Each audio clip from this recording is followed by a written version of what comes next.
Here's an important limitation on the book.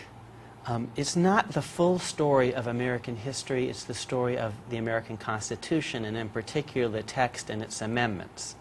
And so some of the stuff that's happening in defiance of the Constitution, I don't talk about a lot. What I tell you is the Constitution itself actually makes a huge leap forward when it promises that blacks are going to get to vote on equal terms. The reality is that doesn't actually happen on the ground in 1860 or 1870 in a way that sticks. It doesn't happen until the 1960s. But my story is of the Constitution itself, and blacks were promised the vote in... let me ask you this then. I understand what you're saying. And I want to say one thing about the South then. The South does control a lot of power today. The presidency and major positions in the House and the Senate. Interestingly, the Republican Party actually has a stronghold in the South, and so that's been an important change. But blacks vote in the South today in a way that they didn't prior to the Civil War, and in a way that they didn't for much of the pre-1960 period. The Congress isn't perfect, but there is less malapportionment today than there was earlier. So we're not there yet, but the system is more fair today than it used to be. Okay, fair enough, to make a pun. But isn't it true that if you see the Constitution for the last 220 years or so as being a part of a march of democracy, that march still isn't there, because even though African Americans vote in the South, there are precious few districts that they control. In other words, their voting power is largely lost, just like the voting power of Republicans is lost in California, the voting power of Democrats is lost in New York, and this is all because we have the winner-take-all system in individual districts and state-by-state in the Electoral College. So until we get something a little different than that, the constitutional march to democracy is a little incomplete, is it not? It probably is, and that's one of the reasons that I think the Constitution ends not with the 27th Amendment, the most recent amendment, but that empty space, the creative white space, after the last amendment. We're going to, what's to say that there's not going to be a 28th and a 29th and a 30th, and maybe some of these amendments can address some of the issues you identify. One problem is, although there are limits in winner take all, and I actually, my very first piece as a law student actually was about this issue, it's hard to figure out what would be a better system, that, because every system has some problems, and when you move away from winner take all, that can create problems as well. Proportional representation has some limitations, as does the winner take all system. Okay, done with the second segment? Stay with us. We'll be back for the third segment with Akhil Amar on the inception and growth and history of the American Constitution. Stay with us.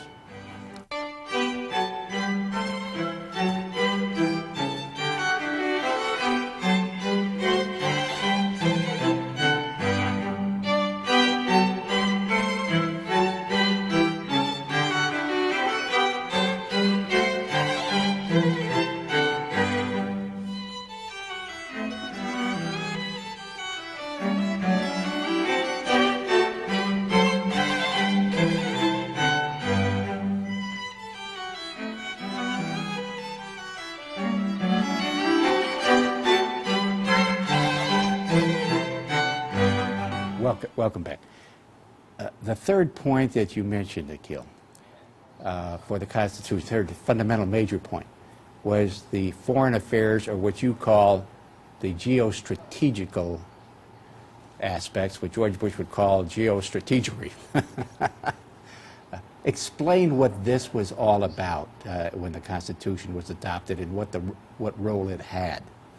So there's this national conversation about whether we're going to adopt a constitution, and some people say yes, and some people say no, and it's a fair set of elections generally by 18th century standards.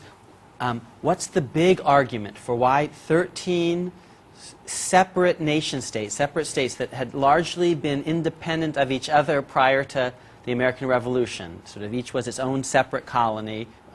Virginia was a very different regime than Massachusetts. It's like Indian and Ireland. They connected to a common crown, but independent of each other.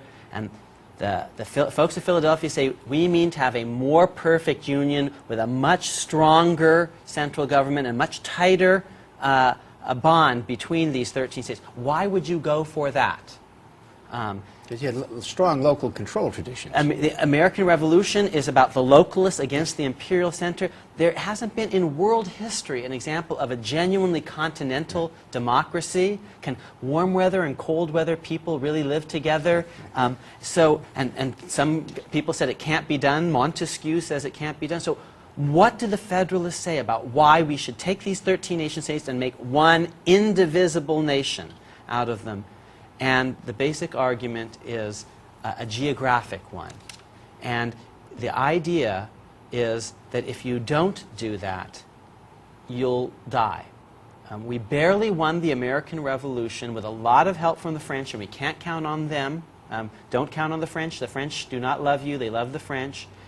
And if we don't have a much stronger national government, we're going to lose the next war. We almost lost the last one, and we don't know whether the next war is going to be against the French or the Spanish or the British, but we need to actually unite or die for national security. So it's all about national security. Form a more perfect union. Here's the basic idea. You look around the world, say the Federalists, in 1787, who's free in the entire planet? Well, maybe the British to some degree and the Swiss. That's about it. Why? Geography. The Alps are a great natural border. They're a great wall of the Alps, and a rampart. And the English Channel is a moat. And so it's hard to sort of invade, as was true in D-Day. You're talking about invasion. We've been talking about invasions by foreign powers. Yes. But they were also worried about the states fighting each other. And one of their models there, you point out, was the Union of Scotland and Britain in 1707, I believe it was. Scotland and England used to be separate regimes, and they were fighting against each other, and Mel Gibson was coming down and whomping on the English, and the French would come in and play England against Scotland, you know, and Scotland against England. So here's what the Federalists say. My fellow Americans, if we have 13 separate nation states with land borders on each other, we're going to be like Scotland and England used to be. We'll always be fighting against each other. What are we going to fight about? We're going to fight about California, in effect, or the West. There's gold in them, there are hills, and we'll start to compete with each other with trade wars and other things. European powers will play us off one against the other, divide and conquer like. Each one of us will build up an army, and then the other states will build up an army, and that will be bad for liberty. But if we can form a more perfect union on the model of Scotland and England, get rid of internal borders, we'll have this huge moat called the Atlantic Ocean. We'll need a very small army. We can just basically rely on a navy. That small army, frankly, will kill the Indians and control the continent. We'll be hegemons in our hemisphere. We'll have a new world unto ourselves. That is why they decided that a militia was a better thing to rely on than a standing army. Is that right? Yes, they're much more worried about armies, interestingly, than navies, for example. And that's this English tradition that if you can rely on your oceans, be an island nation, and your navies, you'll be a lot more safe. Think about much of American history. The last time prior to September 11th, 2001, that foreigners drew blood on American soil was the War of 1812. Yeah. In World War II, everyone else is fighting World War II on their own home soil. And Paris is occupied, and Berlin is eventually in rubble, and London is bombed, and they're fighting and Russia loses 20 million people, and Burma. And here in the United States, we're not fighting on the home soil. It's only Pearl Harbor, which was bad enough, but it's not Boston or New York or Chicago or San Francisco, because these huge moats of the Atlantic and Pacific Oceans. That's why we've been free, because we've had our own new